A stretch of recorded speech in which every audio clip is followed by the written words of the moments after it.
নাম, role, registration number যদি তুমি ভুল করো তাহলে তোমার রেজাল্ট আসবে না। এসএসসি 25 ব্যাচের প্রিয় শিক্ষার্থীবৃন্দ, তোমরা এই মুহূর্তে একটা মেন্টালি একটা আতঙ্কের মধ্যে আছো। কিরকম? যে আসলে আমি কি এই টপিকটা পড়েছিলাম, আমি কি পরীক্ষা হলে গিয়ে সবকিছু পারবো? তো এই আতঙ্কের মধ্যে তোমাদের কিছু কমন মিস্টেক হতে পারে, যে পরীক্ষার হলে যাওয়ার আগে অর্থাৎ আগের রাতে তোমার কি করা উচিত এবং পরীক্ষা হলে যাওয়ার পরে তোমার কি করা উচিত, এই দুইটা বিষয় নিয়ে আজকে আমি এই ভিডিওতে কথা বলবো।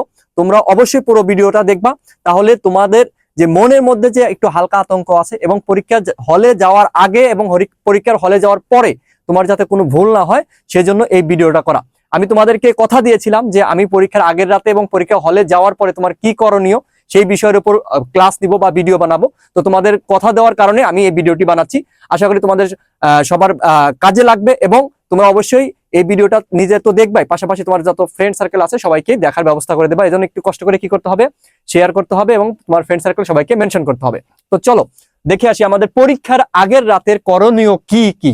দেখো, কি নতুন কিছু পড়া নয়, শুধু সংক্ষিপ্ত রিভিশন। অর্থাৎ নতুন করে তোমার এখন আর পড়ার কিছুই নাই। তুমি নতুন করে পড়তে গেলে তোমার কাছে আরো মনে হবে কি, আল্লাহ আমি এটা পড়ি নাই, আমি ওইটা পড়ি নাই, আমার মনে হয় এটা বাদ, আমার মনে হয় ওইটা বাদ। এই যে এই জিনিসগুলা তোমার মাথায় আরো বেশি প্যানিক দিবে এবং তুমি কিন্তু পুরা একদম ভয়ে তোমার অবস্থা খারাপ হয়ে যাবে। এজন্য তোমার কি করতে হবে, নতুন করে কোনো টপিকস পড়ার দরকার নাই। তোমার কাছে মনে হবে এই টপিকটা তো কোশ্চেন আসবে, আমি তো এটা পড়ি নাই। আসলে ওইরকম কিছু না, তুমি যা পড়ছো তার উপর ভরসা করে পরীক্ষা হলে যাইতে হবে। শুধুমাত্র এখন যেটা করতে পারো যে সংক্ষিপ্ত রিভিশন বলতে, তুমি যেহেতু পরীক্ষার আগের রাতগুলাতে তুমি যে বিষয়ের পরীক্ষা হবে ওই বিষয়ের জাস্ট তোমার যে হ্যান্ড নোট আছে, হ্যান্ড নোট দেখতে পারো বা কিছু কি নোট আছে সেগুলো দেখতে পারো সর্বোচ্চ। ওকে, তারপর দেখো এখানে আমাদের কি আছে, নতুন করে কিছু পড়া যাবে না, ঠিক আছে। তারপরে কি, হ্যান্ড নোট বা গুরুত্বপূর্ণ প্রশ্ন ঝালাই করো। অর্থাৎ আমাদের এই যে যেই টপিক্সের বা যেই সাবজেক্টের আমাদের কি বলতো পরীক্ষা হবে তার আগের রাতে আমাদের কি করতে হবে, যে কিছু গুরুত্বপূর্ণ টপিকস আছে সেগুলো তোমার হ্যান্ড নোট থাকলে বা গুরুত্বপূর্ণ প্রশ্নগুলো একটু হালকা জ্বালাই করে দেখবা, ঠিক আছে, জাস্ট হালকা হালকা করে দেখবা। ওকে, বেশি আবার নতুন করে পড়তে যেও না, তাহলে কিন্তু মাথায় কিন্তু চাপ বেড়ে যাবে। ওকে, তারপরে দেখো ব্যাগ গুছিয়ে রাখো। ব্যাগ গুছিয়ে রাখা বলতে যেটা বুঝাইছে, তোমার যে ফাইল নিয়ে যাবা পরীক্ষার হলে, ঠিক আছে, সেই ফাইলে কি কি থাকবে, যারা যারা এখনো গুছাও নাই দ্রুত গুছিয়ে ফেলো। রেজিস্ট্রেশন কার্ড, কলম, পেন্সিল, স্কেল, ঘড়ি, ক্যালকুলেটর, এই যে এই জিনিসগুলো সবারই লাগে। সো এইগুলো সুন্দর করে গুছিয়ে ফেলবা। কি কি, রেজিস্ট্রেশন কার্ড, অ্যাডমিট কার্ড, ঠিক আছে, রেজিস্ট্রেশন কার্ড, অ্যাডমিট কার্ড, কলম, পেন্সিল, স্কেল, ঘড়ি, ক্যালকুলেটর, কারণ এগুলো আমার পরীক্ষা হলে লাগে। সো এইগুলো কিন্তু তোমাদের গুছিয়ে রাখতে হবে, ফাইলের মধ্যে আগেই গুছিয়ে রাখবা, যাতে তোমার পরীক্ষা হলে তুমি সকালবেলা ঘুম থেকে করে তাড়াহুড়া করে যেতে গিয়ে তোমার যাতে কোনো কিছু মিস্টেক না হয়। আর একটা জিনিস যদি মিস্টেক হয়, তুমি পরীক্ষা হলে যাওয়ার সময় দেখবা যে তোমার অবস্থা খারাপ, ঘেমে অবস্থা খারাপ হয়ে গেছে, তুমি যদি কোনো একটা মিস্টেক করে ফেলো। এই জন্য মিস্টেক করতে না চাইলে তোমার কি করতে হবে, এই জিনিসগুলো গুছিয়ে রাখতে হবে। তারপর দেখো স্বাস্থ্যসম্মত খাবার খাওয়া বা পানি খাওয়া। তোমার এই মুহূর্তে কি, যে তোমার স্বাস্থ্যসম্মত যে খাবার, তোমার এখন বাইরের ফুচকা, এই যে আমাদের ছোট বোন যারা আছো বাইরে ফুচকা খাও, এটা খাও, ঠিক আছে, এগুলো খাওয়ার দরকার নাই, ঠিক আছে। ভাই ছেলেরা যারা আছো বাইরে এটা ওটা খাও, কোনো দরকার নেই। এখন তোমরা শুধুমাত্র স্বাস্থ্যসম্মত বাসার খাবার খাবা, ঠিক আছে। আর তোমার একটু যেহেতু একটু টেনশন থাকবে, স্বাভাবিকভাবে একটু টেনশন থাকবে, এজন্য তোমার কি খেতে হবে, পানি খেতে হবে। পানি খেলে তোমার একটু হালকা ভালো লাগবে, স্বস্তি লাগবে। তারপর কি, এই সবচেয়ে বেশি যেটা গুরুত্বপূর্ণ সেটা কি, পরীক্ষার আগের রাতে সবচেয়ে বেশি যেটা গুরুত্বপূর্ণ সেটা হলো মিনিমাম 6 থেকে 7 ঘন্টা ঘুমানো। তুমি যত বেশি ঘুমাইতে পারবা পরীক্ষার আগের রাতে, তোমার মাথা তত বেশি কি থাকবে বলতো, তত বেশি তোমার কুল থাকবে এবং তোমার পরীক্ষা তত বেশি ভালো হবে। তুমি যদি না ঘুমাইতে পারো তাহলে কিন্তু দেখবা যে তোমার মাথা কাজ করতেছে না, তোমার কমন প্রশ্ন তুমি ভুল উত্তর দিয়ে আসছো। তাহলে কি করতে হবে, আমাদের মাস্ট ঘুমাইতেই হবে, এটা আমাদের অবশ্যই অবশ্যই গুরুত্বপূর্ণ। এই যেটা, ঠিক আছে, ঘুমানো। অনেকে কি করে, পরীক্ষার আগের রাতে একদম পড়তে পড়তে রাত 2টা 3টা বাজায় ফেলে, 4টা পর্যন্ত পড়ে, ঠিক আছে, মনে হয় যে এটা ওইটা, ঠিক আছে। তো এই যে এই কাজ করা যাবে না। আবার অনেকে অসাধু উপায় অবলম্বনের জন্য কি ভাবে যে কোশ্চেন আউট হবে, এটা ওটা, ভাই তোমার এইগুলো ভাবার দরকার নাই। তুমি যা পড়ছো তা নিয়েই তুমি কি করো, তোমার পরীক্ষা হলে যাও, মাথা ঠান্ডা রেখে যাও। এতটুকু বলতে পারি, তুমি ভালো একটা পরীক্ষা দিতে পারবা ইনশাল্লাহ। তারপরে দেখো কি, নিজেকে মোটিভেট করা। নিজেকে নিজের মোটিভেট করতে হবে, কারণ এই মুহূর্তে তোমার পাশে, তুমি ঘুমাতে যাওয়ার আগে তোমার সাথে কেউ থাকবে না, তুমি একা আছো। তার মানে তোমার নিজেকে নিজে তোমার মোটিভেট করতে হবে, তোমার সেলফ কনফিডেন্ট বাড়াইতে হবে যে না আমি পারবোই, যা কোশ্চেন আসুক আমি পারবোই। আর অবশ্যই তোমাকে মনে রাখতে হবে যা আসবে সব অবশ্যই লিখতে হবে, ঠিক আছে। আর ইবাদত করে প্রার্থনা করো, অর্থাৎ তোমরা যারা মুসলিম আছো তারা নামাজ পড়ে দোয়া করবা, আল্লাহর কাছে চাবা, এবং অন্য ধর্মের যারা আছো তারা তোমাদের ধর্ম পালন করে তোমাদের সৃষ্টিকর্তার কাছে চাবা, যাতে তোমাদের পরীক্ষাটা কি হয় বলতো, ভালো হয়। আবারও বলছি, এই এই পয়েন্টগুলো অবশ্যই অবশ্যই কি করতে হবে বলতো, অবশ্যই অবশ্যই তোমার খেয়াল রাখবা, কারণ এইগুলা তুমি খেয়াল না রাখো, তোমার একটা যদি বেশি করে ফেলো, ধরো তুমি নতুন টপিক পড়ে ফেললা, দেখবা যে তোমার পুরাতন টপিক তোমার প্যারা হয়ে গেছে, ঠিক আছে। আবার তোমার হ্যান্ড নোট যদি পড়তেই হয়, হ্যান্ড নোট গুলা পড়বা সর্বোচ্চ। আবার তুমি এই যে গুছায় রাখো না, সকালবেলা উঠে এই রেজিস্ট্রেশন কার্ড কোথায়, অ্যাডমিট কার্ড কোথায়, ঠিক আছে, এই যে জিনিসগুলো এগুলা তোমার খুবই প্যারা দিবে, খুবই প্যারা দিবে। সো এই জিনিসগুলো আগে গুছিয়ে রাখবা। আবার এই যে স্বাস্থ্যসম্মত খাবার, কারণ এই মুহূর্তে সুস্থ থাকাটা তোমার সবচেয়ে বেশি জরুরি। তুমি যদি অসুস্থ হয়ে যাও তাহলে কিন্তু অবস্থা খারাপ হয়ে যাবে, ঠিক আছে। এই জন্য স্বাস্থ্যসম্মত খাবার খাবা। আবার সবচেয়ে বেশি যেটা গুরুত্বপূর্ণ সেটা হলো ঘুমানো। অনেকে পরীক্ষার আগে তো অনেক বেশি পড়ে ফেলে, ঠিক আছে, এগুলো দরকার নাই। আর নিজেকে নিজে মোটিভেট করবা, আর কি করবা বলতো, ইবাদত করবা যার যার ধর্ম অনুযায়ী। এখন আসো, এই যে তুমি পরীক্ষার আগের রাতে এই কাজগুলা করলা, এখন সকালবেলা ঘুম থেকে উঠবা, ঘুম থেকে উঠে তোমার ওই যে নামাজ পড়বা, দোয়া করবা, বা অন্য ধর্মে যারা আছে তারা অন্য ধর্মে পালন করে, তারপর তুমি একটু খাওয়া দাওয়া করে, ঠিক আছে, তুমি পরীক্ষা হলে যে যাবা, পরীক্ষা হলে যাওয়ার আগে অবশ্যই খেয়াল রাখতে হবে সেটা কি, সঠিক সময়ের মধ্যে পরীক্ষার হলে উপস্থিত হবে, সঠিক সময়ের মধ্যে, ঠিক আছে। সঠিক সময় বলতে কি, পরীক্ষার হলের কেন্দ্রে মিনিমাম 30 মিনিট আগে তোমাকে প্রেজেন্ট থাকতে হবে। তুমি যদি এরকম হয় যে দৌড়াইতে দৌড়াইতে গেলা, দৌড়াইতে দৌড়াইতে যায় তুমি ঘামতে ঘামতে অবস্থা খারাপ, ঠিক আছে, তুমি কিন্তু দেখবা যে তোমার মাথায় এত প্রেশার কাজ করবে, তোমার কিন্তু ঝামেলা হবে, ঠিক আছে। এই জন্য তোমার যেটা করতে হবে যে তুমি সঠিক সময় পরীক্ষা হলে উপস্থিত হতে হবে। তারপরে যখন তুমি পরীক্ষা হলে উপস্থিত হলা, পরীক্ষা হলে উপস্থিত হওয়ার পরে তোমাকে কি করবে বলতো, পরীক্ষার সময় যখন হবে তার আগে তোমাকে খাতা দিবে। তো খাতা যে দিবে, খাতায় কি করবা, তোমরা সুন্দর করে সবকিছু পূরণ করবা। নোর ভিত্তিক কি বলে এমসিকিউ ওএমআর যে ফরম্যাটটা থাকবে, এই ওএমআর ফরম্যাটটা সুন্দর করে পূরণ করবা, ঠিক আছে। ওএমআর ফরম্যাট তোমার যে কি, এই যে এখানে লেখা আছে দেখো, নাম, রোল, রেজিস্ট্রেশন নাম্বার ঠিক মতো লেখো, ঠিক আছে। এই যে নাম, রোল, রেজিস্ট্রেশন নাম্বার, নাম, রোল, রেজিস্ট্রেশন নাম্বার যদি তুমি ঠিক মতো না লেখো, উল্টাপাল্টা লেখো, তাহলে কিন্তু তোমার রেজাল্ট আসবে না। তাহলে এই ভুল করলে রেজাল্ট আসবে না। কোন ভুল করলে বলতো, এই যে নাম, রোল, রেজিস্ট্রেশন নাম্বার, যদি এই ভুলটা করো তাহলে কিন্তু তোমার রেজাল্ট আসবে না।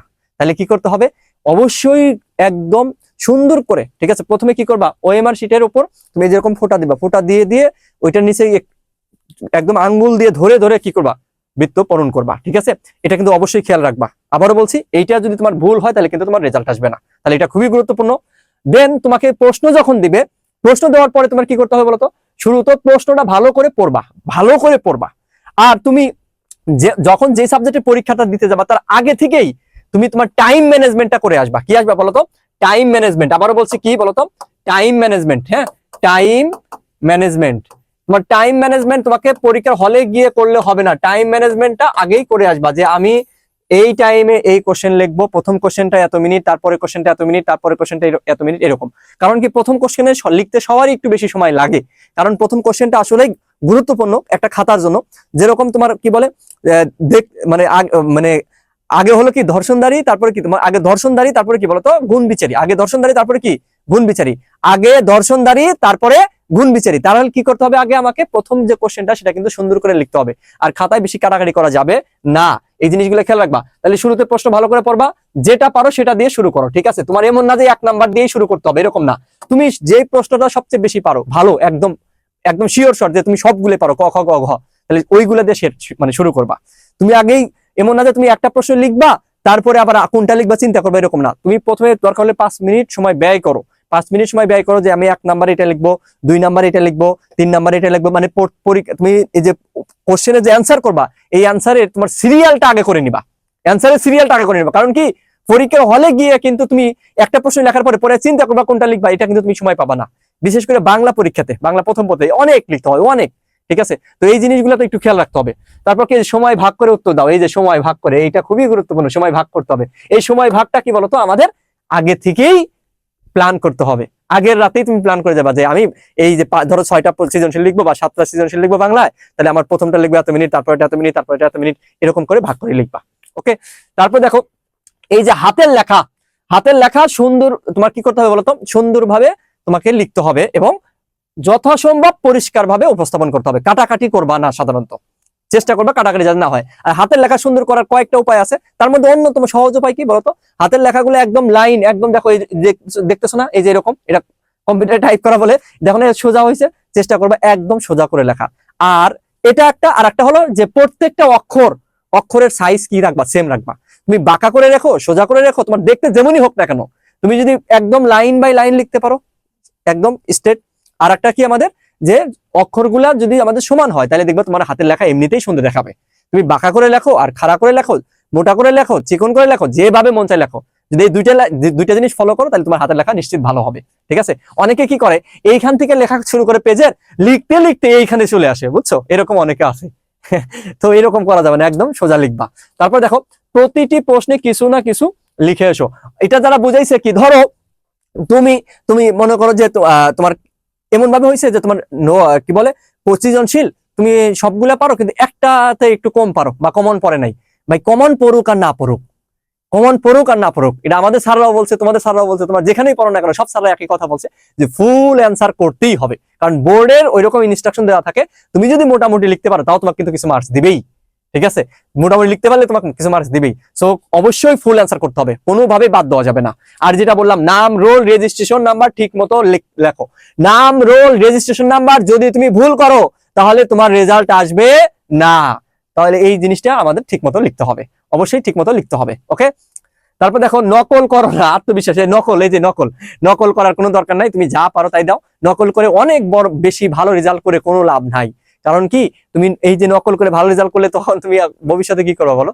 তুমি যদি এখন এই বয়সে নকল করো তাহলে হবে না। এই জন্য নকল করার দরকার নেই, তুমি যা পারো মাথা দিয়ে সুন্দর করে শুধু মাথা ঠান্ডা রেখে অ্যান্সার করে যাও, ইনশাল্লাহ ভালো কিছু পাবা। ওকে, আর একটা হলো যে সব অ্যান্সার করার পরে সবসময় যেটা করবা যে টাইম ম্যানেজমেন্ট করার সময় লাস্টে 5 মিনিট বা 10 মিনিট রাখবা রিভিশন দেওয়ার জন্য অবশ্যই। কারণ কি, তুমি যখন অ্যান্সার করবা তখন দেখা যাচ্ছে কি কিছু জিনিসে মিস্টেক থাকতে পারে, বা কোনো কোশ্চেনের উত্তর লেখো নাই, ক নাম্বার লেখো নাই, খ নাম্বার লেখো নাই, ঠিক আছে, এই জিনিসগুলো লেখো নাই, তাহলে এই জিনিসগুলো তোমার কি ভুল হইতে পারে। এজন্য তুমি কি করবা বলতো, টাইম ম্যানেজমেন্ট এমন ভাবে করবা যাতে শেষে তুমি একবার কি বলতো খাতা রিভিশন দিতে পারো। যদি তুমি শেষে একবার খাতা রিভিশন দিতে পারো তাহলে কি করতে পারো বলতো, তোমার পরীক্ষার কিন্তু অনেক ভালো হবে। আর যদি না দিতে পারো তাহলে কিন্তু অবস্থা খারাপ। তাহলে বুঝতেই পারতেছো, তাহলে কি করতে হবে আমাদের, এই টাইম ম্যানেজমেন্ট গুলা খুব সুন্দর করে সাজাইতে হবে। আবারও বলছি, খুব সুন্দর করে সাজাইতে হবে, প্রত্যেকটা পয়েন্টই গুরুত্বপূর্ণ। তোমাদের যেগুলো দরকার পরীক্ষার আগের রাতে যেগুলো গোছানো দরকার সেগুলো বললাম, এবং পরীক্ষা হলে যাওয়ার পরে যেগুলো দরকার সেগুলো বললাম। আর একটা জিনিস খেয়াল রাখবা, যেটা আমি তোমাদেরকে এখানে লিখি নাই, সেটা বলে দিই। যারা গার্ড দিবেন, যে সকল টিচাররা, তাদের সাথে তোমার এমন ভাবে এমন আচরণ করবা না যারা তোমার উপর কি বলতো খেপে যায়। তো তাদের সাথে তোমার, তারা টিচার, তারা গার্ড দিচ্ছে, এজন্য তাদেরকে তোমার যথাযথ কি করতে হবে বলতো, সম্মান দেখাইতে হবে। ঠিক আছে, আর পরীক্ষা হলে গিয়ে তোমার আশেপাশে যারা বসবে তাদের সাথে কি বলতো গল্প করার কোনো দরকার নেই। তুমি মনের মধ্যে একটা আত্মবিশ্বাস রাখো। আবারও বলছি, মনের মধ্যে আত্মবিশ্বাস রাখো। এই আমার সাথে বলো, ইনশাআল্লাহ আমরা পারবো, ইনশাআল্লাহ আমরা পারবো, ইনশাআল্লাহ আমরা পারবো। ঠিক আছে, দেখা হবে তোমাদের সাথে বিজয়ে। সবাই ভালো থাকো, তোমাদের সবার জন্য শুভকামনা রইল। আল্লাহ হাফিজ।